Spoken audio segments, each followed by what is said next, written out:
नमस्कार, मैं हूं संजय मिश्रा और आप देख रहे हैं नवभारत टाइम्स ऑनलाइन और नवभारत टाइम्स एंटरटेनमेंट। और इस वक्त हमारे साथ हमारे बेहद खास मान हैं दिग्गज एक्टर परेश रावल जी, जो लेकर आ रहे हैं एक सस्पेंस थ्रिलर से भरपूर फिल्म। लेकिन ये फिल्म है गुजराती, नाम है डियर फादर।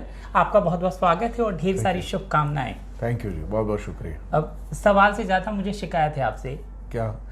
इतना अच्छा ट्रेलर है फिल्म का, मतलब हमको समझ में आ रहा है हिंदी में ट्रेलर, लेकिन मैं सवाल ये है कि हिंदी में क्यों नहीं?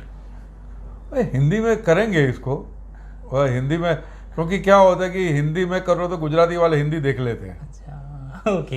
हिंदी वाले गुजराती नहीं देखते हैं।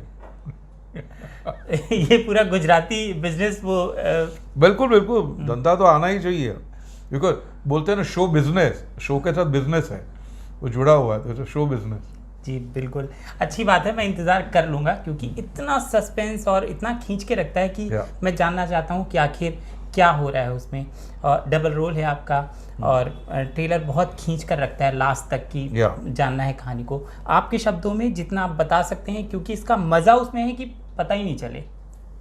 हाँ, माने जिसको बोलते हैं इंट्रिग, कि आपकी क्यूरियोसिटी बनी रहे, क्या हुआ होगा क्या नहीं होगा, थोड़ा थोड़ा अंदाजा भी है, और आप सोचने में मजबूर, आप अपने दिलो दिमाग में सोचना शुरू कर दो कि कहानी किस किस्म की होगी। तो इसके ज़रिए आपका पार्टिसिपेशन, आपका इन्वॉल्वमेंट बढ़ता है। तो when film comes you are eager to know what had happen, तो एक क्यूरियोसिटी के लेवल पे बड़ा काम करता है। तो जहाँ आपकी एक्टिंग की बात करें तो दोनों चीज़ें दिखती हैं। एक तरफ जहाँ एक कैरेक्टर कॉमेडी दिखाता है, दूसरी तरफ वो एक दबंग है और सस्पेंस पूरा क्रिएट करता है। दोनों किरदारों को अगर डिस्क्राइब करना हो तो किस तरह से, किन शब्दों में करेंगे? दोनों अपने आप में अपनी तरह से बराबर के डटे हुए कैरेक्टर है। एक बंदा है वो उसका रिस्पॉन्स, उसका लॉजिक आपको कॉमेडी वाला लगेगा, थोड़ा इडियोटिक लगेगा, बट वो अपने हिसाब से, अपने तजुर्बे के हिसाब से, अपने उम्र के हिसाब से, अपनी हेल्थ को लेकर, अब डायबिटिक बंदा है तो कैसे चिड़चिड़ा होता है, वो भी एक है। दूसरा बंदा जो इंस्पेक्टर का है, वो एक जिसे कहते हैं कि उसको कुछ दिखा है इसके अंदर कि ये कहानी मियरली, जैसे बोलते हैं कि ये डियर फादर है, बट डियर फादर एक तरफ लिखते हो और नीचे लिखते हो आप एक्सीडेंट है, मर्डर है कि क्या है। तो वो खोज में निकला है कि क्या है, उसके ज़रिए उसकी अपनी भी एक सर्च है। उतना मैं फ़िलहाल बता सकता हूँ। ओके। जब नए लोगों के साथ दिग्गज एक्टर काम करते हैं आपके जैसे, खुद में एक्टिंग के इंस्टीट्यूट हैं, तब किस तरह का आदान प्रदान होता है और किस तरह के क्रिएटिव मतभेद भी होते हैं? अच्छा, दूसरी बात ये भी मुझे जानना था कि ये आपका अपना प्ले रहा है, इसके बहुत नंबर ऑफ प्ले बहुत आप कर चुके हैं, मेरे ख्याल से सैकड़ों कर चुके हैं। तो जब इसको फिल्मिंग करना था, आपका अपना प्रोडक्शन था, लोगों का साथ था, तो उस समय आपके क्या क्रिएटिव वो थे कि इसको ऐसे फिल्माएंगे, आपके अपने इनपुट्स? नहीं, वो तो डायरेक्टर के हाथ में कैसे फिल्माना वगैरह, एक ये होता है वो कि अगर आप किसी मटेरियल के साथ जुड़े हो 10 साल तो एक मान्यता, कुछ मान्यता सीमेंटेड हो जाती कि ऐसे ही होना चाहिए, ऐसा होता है। लेकिन कभी कभार when you are convinced then you change that. और दूसरी बात यह है कि जिस मटेरियल के साथ आप रहे हैं, उस मटेरियल को अलग दृष्टि से देख रहे हैं। वो मेरा नाटक था, ये फिल्म है। फिल्म में एक अलग ग्रामर लगता है, उसका एक अलग साइंस है, उसका स्क्रीन प्ले होता है, उसकी एक अपनी अलग लय होती है। अगर आप अपने ड्रामा की लय को इसमें आप डालना चाहेंगे तो वो नाइंसाफ़ी होगी and that will be damaging to the final material. तो सीधा वो डायरेक्टर के पास छोड़ देना चाहिए। आपको एज अ एक्टर एक ये देखना चाहिए कि भैया आपके परफॉर्मेंस, क्योंकि सबकॉन्शियस लेवल पे बड़ा इम्प्रिंट हो जाता है आपकी जो परफॉर्मेंस की स्टाइल होती है स्टेज के ऊपर, तो वो थिएट्रिकलिटी आपके परफॉर्मेंस में ना आए। Because finally by the end of the day it's a film, तो उसके अंदर फिल्म लेवल का परफॉर्मेंस आना चाहिए। तो उसके साथ भी आपकी जद्दोजहद चलती रहती कि ये सिप इन ना हो जाए, क्योंकि बड़ा डिफिकल्ट होता है, आपका subconscious takes over at times. तो वो भी जद्दोजहद रहती है, बट वो फाइनली वो संभाल के निकालना होता है, जो फिर बाद में डायरेक्टर एडिटिंग के ज़रिए या दूसरे आर्टिस्ट के ज़रिए वो सब कर लेते हैं। बट मेनली तो ये होता है कि इसको स्क्रीन प्ले में ढालना और परफॉर्मेंस का ये करना, ये मेन वो होती है चीफ लड़ाई। देखिए, आपके पास सालों पुराना बहुत सारा खजाना पड़ा है, उनमें से एक, उससे आपने एक निकाला है अपना हीरा, ऐसा कहें। मुझे लगता है कितना कुछ सोचा होगा कि कौन सी कहानी को चुने। इस कहानी को चुनने की वजह क्या थी कि इसको फिल्म बनाना है? देखिए क्या होता है, एक उम्र होती है एक बात करने की, अच्छा। एक बात कहने की, एक कहानी कहने की, और कुछ कहानी कंपेल करती है आपको, ये कहानी आपको करनी चाहिए।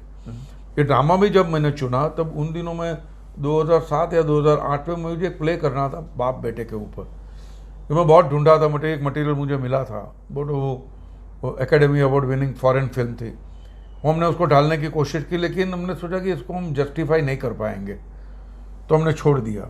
उसके बाद मैंने एक ड्रामा देखा, एक बंदे का बाप बेटे के ऊपर, गुजराती के अंदर सौम्य जोशी का, जिन्होंने 102 नॉट आउट लिखी थी, और मैंने यार ये कमाल का है, उन्होंने कमाल का, और उस दौरान मुझे ये सब्जेक्ट मिल गया, ये तो मैं करूँगा ही करूँगा।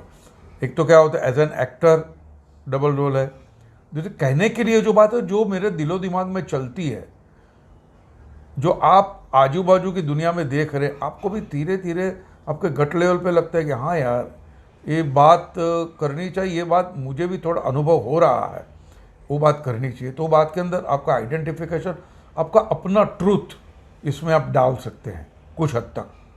तो ऐसा जब मौका मिलता है, दैट इज़ वाई ये कहानी को हमने चुना। ओके, तो शुरू में ही सोच लिया था हम प्रोड्यूस करेंगे, हम पैसा लगाएंगे, परिवार की ओर से होगा और फिर बाकी लोग भी जुड़ेंगे? नहीं, पहले तो आशुतोष गोवारीकर प्रोड्यूस कर रहे थे। ओके। फिर आशुतोष गोवारीकर कुछ 5-6 साल तक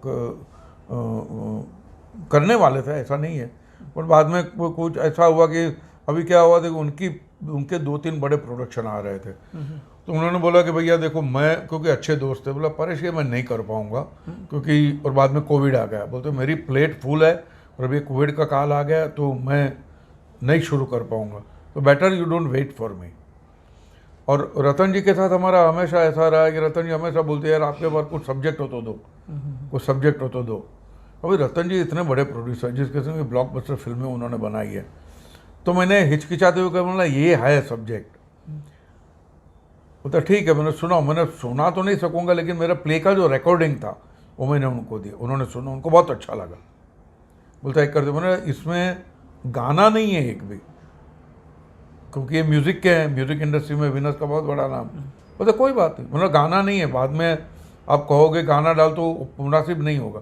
बोलते कोई बात नहीं, मुझे ये जो आपकी कहानी है उससे लगाव है, ये कहानी मैं करूँगा, फुल सपोर्ट करूँगा, आपको करो। ठीक है, तो कास्टिंग को लेकर किस तरीके से आपने सोचा था कि किस किस को कास्ट किया जाए?